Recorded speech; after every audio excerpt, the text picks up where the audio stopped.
The 4 elements of music.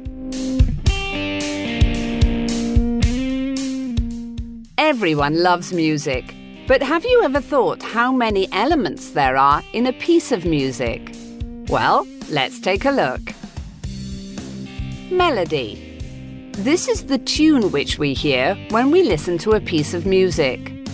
The melody is made up of single tones or pitches played one after the other.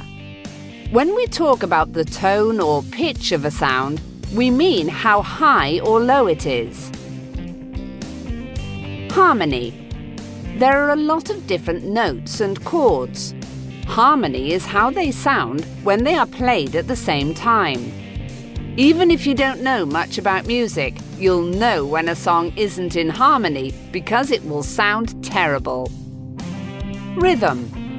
This helps to organize music by dividing it into small sections between each strong beat. There are a few different patterns, such as every 2, 3, or 4 beats. We can play music at different speeds or tempos too. Dynamics. These tell the musicians how to play a piece of music. Some parts are quiet, while others are loud. There aren't any rules for writing music, but musicians always think of these 4 elements when they do so. They put them all together to make what we know simply as a song.